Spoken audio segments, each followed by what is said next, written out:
Okay. Buti na lang, nandito si Senator Lacson, no? Kung mga DDS o DDS Senator lang ang naalala dyan, ako Diyos, may marimar pa rin Diyos Cristo. Wala na silang alam sa konstitusyon, wala pang alam sa batas, wala pang alam sa... Ay, nako. Ba't kaya nagduluklok ng ganyan mga senador? Di ba? Eh, kang inang hayop na Diyos Escudero na yan. Kung, halimbawa, nagpunaw siya ng ganun, edi, mag-uuna na si Bato at saka si Robin Padilla na magpa-dismiss. Di ba? Napaka-awkward naman ng hinayupak na Diyos Escudero na to. Ang impeachment complaint laban kay Vice President Sara Duterte sa pamagitan po ng simple majority vote. Tama nga naman, kasi korte sila eh, di ba? So ang korte, kukunin mo na yung dalawang panig na ebidensya. Ngayon babasahin nila, tapos sasabihin nila, magsasagutan sila, di ba? Tapos after ng mga sagutan, yung senator na judge, na wes, kukunin niya yung mga explanation ng dalawang panig. Di ba? Kahit hindi man ako senador, tangina. Alam ko naman yun. Di ba? Kunin mo yung dalawang panig. O, tas saka ngayon magdedesisyon kung tama yung ebidensya o mali yung ebidensya. Di ba? Simple as that, mamen. Ng Senator Judges. Yan ang binigyan din ni Senator-elect Panfilo Lacson matapos sabihin ni Senator Escudero na para magbotohan. Pinapahirapan niyo yung sitwasyon eh. Napakasimple naman kasi yun, si Escudero. Di ba? Ang impeachment, hindi naman nangangahulugan, convicted na yan. Di ba? Napakaganda sa imahe ng Vice Presidente na si Sara Duterte at imahe ng buong Duterte clan kung matuloy ang impeachment, kung talagang wala naman silang kasalanan, di ba? Acquit yan, di ba? Acquittal. Ito mo si Donald Trump, di ba? Na-impeach sa Congress. Pagdating ng Senado ng US, ina-acquit. Di ho ba? Ngayon, napakaganda ng imahe ni Donald Trump. Nanalo muli siya. Diba? Bakit kasi pinipigilan nyo? Anong dahilan para pigilan nyo? Putang ama ninyo. Anong dahilan?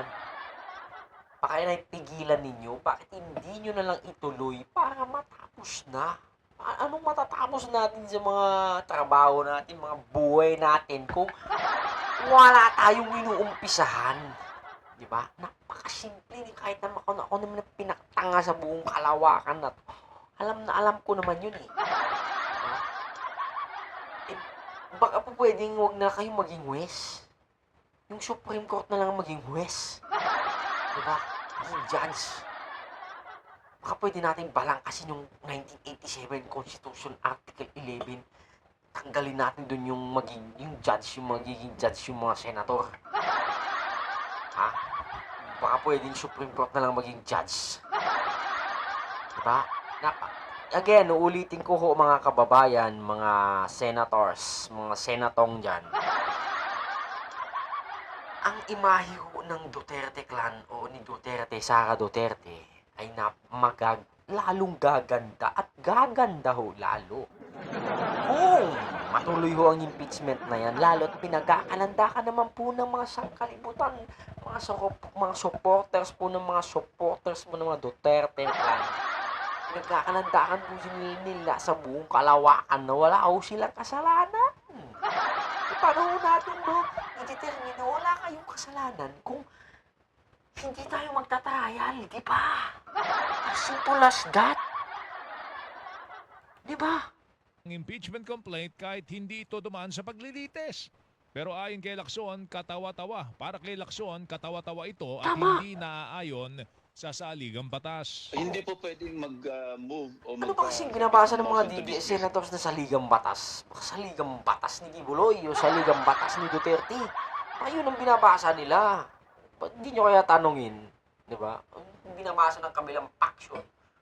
Batas ba ni Duterte o 1987 na batas na ginawa ng mga ninuno natin. Ninuno? Di ba pala mga ninuno? Buhay pa yung mga iba eh. Di ba? ang isang senator judge kasi huwes kami. Hindi Oh, lamang sa tama. mali, kundi improper, inappropriate.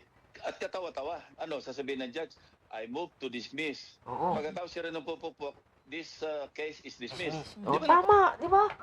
Napakasimple lang ho eh. Maging grade 1 ho eh, na maiintindihan yan eh.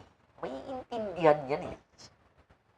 Sabihin mo lang, sa grade 1 na yan, si ma'am, kunwari nag-aaway yung dalawang estudyante. Si ma'am ang Wes, ang judge. O, di ba? Kukunin niya yung dalawang panig, dalawang bata. Kakapin niya. Diba? Tapos i-determine niya kung, halimbawa, may nag-witness. Diba? Ito, sinuntok ni, si Batang Yagit.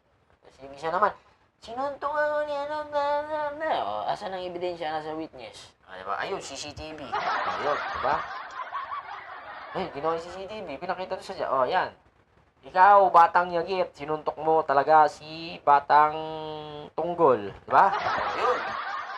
Ngayon, mag-decision ako, spell kita. Hindi na kita papasukin, sabi ng teachers. O, di ba? Ganun yun eh. Ganun din sa Senate. Diba? Since nasa Constitution, ewan ko sinong gumawang putang inang Constitution na yan. Sinong gumawa, na kayo pa ang magiging judge. Dapat hindi. Dapat hindi eh. Susunod, Supreme Court na lang gawin natin maging judge. Baguhin natin yung Constitution na yan. Ilagay natin yung mga ang magiging judge dyan ay mga taga-Korte Suprema o tiga-ombudsman o tiga-sandigang bayan. Dapat ganun na lang. Ng participant, ng political participant dapat. Hindi yung pukiling inang hayop na yan. Magiging judge sa impeachment na yan, utang inang yan. Mga kaalyado. Di ba? Napakapangit na konstitusyon. Gusto ko nang mag-migrate. Gusto ko nang umalis sa Pilipinas dahil sa konstitusyon na yan. Utang ama ninyong lahat. Diba? Napaka-init, napaka-sarap. Putang ina. Init ang ulo ko pagdating sa ganyan. Nagbabangayan kayo. Pukining ina nyo. Mga taon na kayo dyan. Dyan binuro yung mga karir ninyo sa politika. Tapos nagbabangayan pa rin kayo. Mga hayop kayo. Hindi pa rin ang alam ang konstitusyon? Inang hayop kayo? Alamin niyo ang konstitusyon. Binuro na niyo yung mga sarili niyo dyan sa pwesto na yan. Tapos, nagbabangayan pa rin kayo. Tuloy nyo na yan at nang matapos na para magkaroon na ng linaw.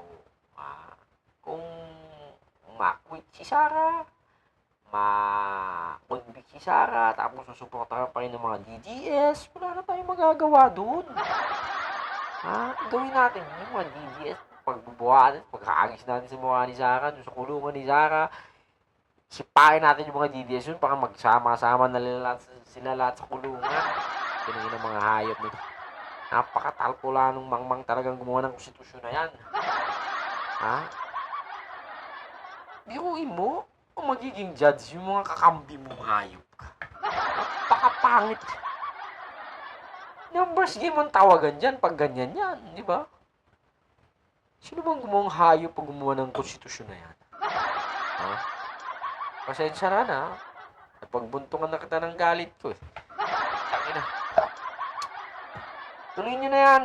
Sis, nananawagan ako kay Sis Escudero at Hearty Manglistay. Tuloy mo na yan. Walang mangyayari sa'yo dyan pag di mo pa tinuloy yan. Tingin mo nga ayop. Ituloy mo na nang matapos na. Tapos na sana eh. January pa yan eh. Diba? Magkaroon sana ng kaliwanagan. Kung halimbawa man ma-quit, fine. Mas maganda. Makawala na siya maging contender sa 2028. Kung na-convict naman at susuportahan pa rin ng mga DDS niya, hayaan mo na sila. Hindi sila masaya eh. Diba? Kung buksan yung mga utak nila, utak DDS, utak talang ka na yun. Pang ganun. Yun na, hanggang sa muli. Adios. Magandang araw po sa ating lahat. Like, comment, and subscribe. And magandang araw, gabi, at hapon kung anong oras mo man ito napapanood, kaibigan. At may konting hiling lang ako sa'yo. Pindutin mo naman ang like button dyan at yung subscribe, pangalang subscribe para ako naman ay madagdagan po ang aking subscribers. At yun lang. Hanggang sa muli. Magandang araw po sa ating lahat. Adios!